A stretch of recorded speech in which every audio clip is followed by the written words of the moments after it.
Hello viewers, সবাইকে স্বাগতম নতুন আরেকটি ব্লগে। আমরা আছি বগুড়ার মমইনে। এটি যেন বিদেশকেও হার মানায় এবং এই বগুড়ার মমইনে আমি বিদেশের ছোঁয়া পেলাম। এই সুন্দর দৃশ্যগুলা সুন্দরভাবে তুলে ধরেছি আপনাদের জন্য, সাথেই থাকবেন। দেখেন, আমি অলরেডি বগুড়ার মমইনে বাইক নিয়ে প্রবেশ করতেছি। এখানে ব্ল্যাক একটা বোর্ড লাগানো এবং এই শহরটা বগুড়া মমইনের কারণে দেখেন সুন্দরভাবে ফুটে উঠেছে। এত পরিষ্কার এবং পরিচ্ছন্নতা বাংলাদেশের ভিতরে যে পাবো আমি কখনো কল্পনা করিনি, তাও আবার এই উত্তরবঙ্গে। এই বগুড়ার মমইনের পরিষ্কার পরিচ্ছন্নতা দেখে অবশ্যই মমইনের কর্তৃপক্ষদের আমি ধন্যবাদ জানাতে চাই। বিশেষ করে তাদের এই অ্যারেঞ্জমেন্ট আমার খুব ভালো লেগেছে। দেখেন, বগুড়া মমইনের এই পাশেই গেটটি দিয়ে আমরা প্রবেশ করব। নর্মালি এখানে 350 টাকা পার পারসন এন্ট্রি ফি, কিন্তু এখানে আজকে বুধবারের কারণে কি জানি না কী কারণে তারা ফ্রি করে রাখছে, আমি সঠিক জানি না। হয়তোবা অনেকেই বলল এখানে প্রতি বুধবার নাকি ফ্রি থাকে। দেখেন, আমি অলরেডি ভিতরে প্রবেশ করে গেছি এবং আমরা এক দু পা করে এগিয়ে যাচ্ছি বিভিন্ন সুন্দর দৃশ্যগুলো আপনাদের মাঝে তুলে ধরার জন্য।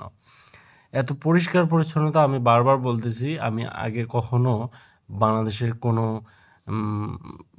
বিশেষ করে এই উত্তরবঙ্গেতে এরকম হবে আমি কল্পনা করতে পারিনি।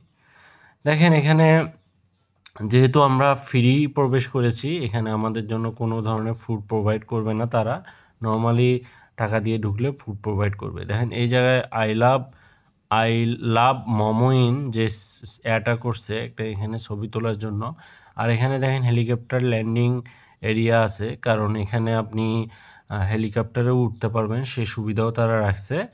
ভালো একটা কস্ট, প্রতি পার্সন 4,500 না 800 টাকা নিবে এবং 10 মিনিট তারা বগুড়া শহরটাকে ঘুরিয়ে দেখাবে।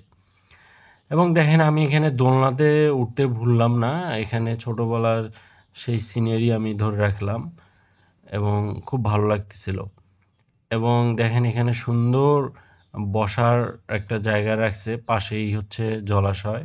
এবং দেখেন, এখানে মিঠাই ঘরে তারা একটা ঢেঁকি রেখেছে। এবং দেখেন, এই জলাশয়ের পাশে ওই যে একটু আগে ব্ল্যাক চেয়ারগুলা। এবং দেখেন, আমি এখানে বাচ্চাদের খেলনায় উঠে গেছি। এনিওয়ে, আজকে আমার খুব ভালো লাগতেছে মমইনের এই দৃশ্যগুলা। দেখেন, এই জলাশয় এত সুন্দর, ওখানে সামনে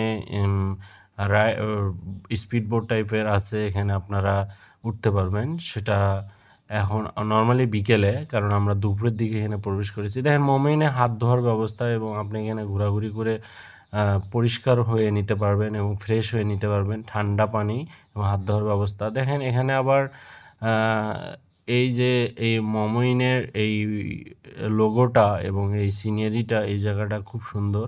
দেখেন, একটু আগে যেটা বলছিলাম, ও 4,400, 4,800 না, তাহলে আপনারা হেলিকপ্টারে উঠতে পারবেন 10 মিনিটের জন্য এবং বগুড়া শহরটা বিভিন্ন জায়গায় তারা ঘুরিয়ে নিবে। ভালো লেগে থাকলে লাইক দিবেন এবং শেয়ার করতে ভুলবেন না, এবং আশা করি সবাই ভালো থাকবেন। আমার পরবর্তী কোনো ব্লগে আবার দেখা হবে। ধন্যবাদ সবাইকে।